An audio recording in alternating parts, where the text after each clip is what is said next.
The news we've been expecting for quite a while has finally come to fruition at the NFL owners meetings.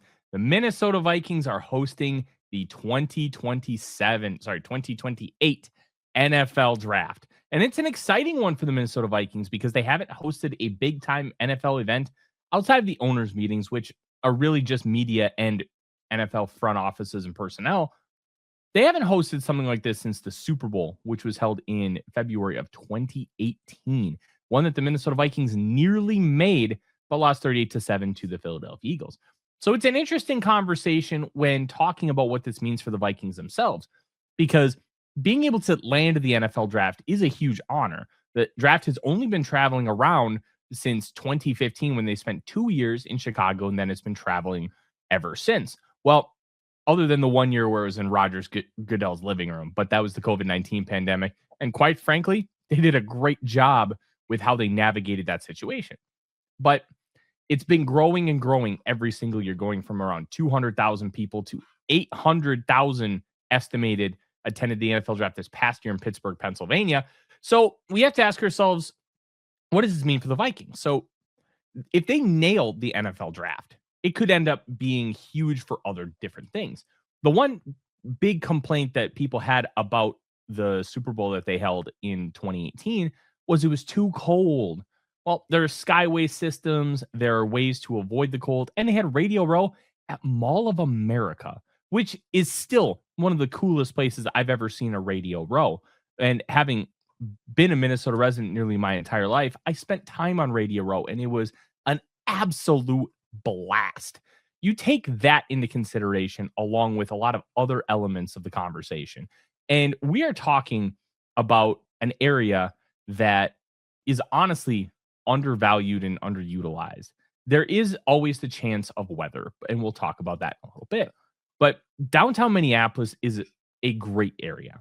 It's one that you'll hear people talk about in a negative context, and quite frankly, don't believe everything you hear. But there's great restaurants, great food. US Bank Stadium is a 20-minute walk from Target Field. So if the Twins happen to be playing that week, guess what? You can go to a Twins game and then walk to the NFL draft, or vice versa. You can do a little bit of both. It ends up being a really great kind of setting for that kind of sporting event. And the one area that gets really interesting, and we can kind of look back at other NFL drafts and how they've had things set up. Like the Green Bay draft, they have Titletown, where Lambeau Field is basically in the middle of a neighborhood. And if you've never been, it's quite the spectacle. You're just in the middle. Oh, there are some houses. Boom, Lambeau Field. And then there's Titletown right next to it. They did a great job of kind of maximizing the space without actually having to go in to Lambeau Field, which ended up being very cool. And they kind of did the same thing. Well, they had some stuff in Acrisure Stadium in Pittsburgh, mainly like some logistics stuff, but media could end up going into the bleachers and then kind of doing their own thing. But the Vikings are not in quite that kind of situation. It is a dome stadium, and take a look at the space itself. You have US Bank Stadium up here at the top, but then it's this plaza that's about like 1 square city block and then another half city block. Not exactly a lot of space to cram upward of probably 1 million people, which is what exactly it's going to be. It's going to be around 1 million people. That's crazy to expect almost 1 million people over the course of 3 days to gather in that small of an area. So logistically speaking, I don't understand how the Vikings are going to accomplish this.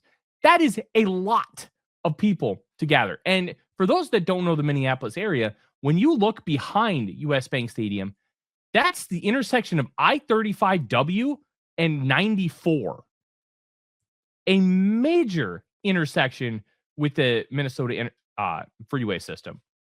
There's no space behind US Bank.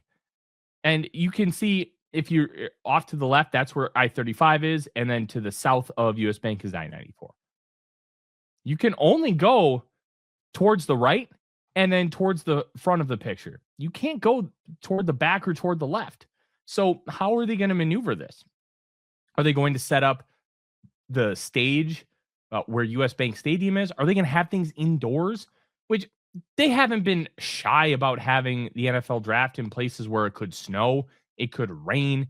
It could be cold. They just did so in Pittsburgh, and the previous couple of years they were in Green Bay and Detroit. Next year they're in Washington D.C., which isn't exactly known for it being warm in April. So having it in Minnesota does pose some inherent risks. But my biggest concern is about what they're going to do with this space and how are they going to make it so you can have hundreds of thousands of people gather. Plus, you're going to have to get prospects and agents in and out. And there's not exactly a great roadway ability to maneuver around US Bank Stadium. A lot of questions still preside, but it is really cool that the Vikings are getting this. It shows that the NFL is committed in believing what the Minnesota Vikings are doing with US Bank Stadium and their event planning, because they did get the Super Bowl in 2018. They did get a Final Four in 2019. And there's a real chance that this could end up leading toward another Super Bowl, which would be great because whenever a big event like that comes into town, it is a boon for all kinds of tourism, food, hospitality, you name it. It makes a big difference. And I think this could end up being huge for the Vikings. Plus, if I want to go, it's like a 35-minute drive. That sounds pretty great to me. I know a lot of Vikings fans are already talking about the fact that, hey, we can go to the NFL draft and we can go experience this without having to travel, because that's a big part about some of these things. You have to travel to go. And overall, I think this could be a tremendous asset to the Vikings. I think it could be a tremendous aspect in so many different ways. And quite frankly, I'm excited to see how they pull it off. How do you feel about the NFL draft coming to town? Are you excited? Do you think Minneapolis is going to show the hospitality that shows everybody else? Let me know in the comments, because I'm going to be real with you. I'm thrilled about it. Tyler Forness with A to Z Sports. Skol Vikings.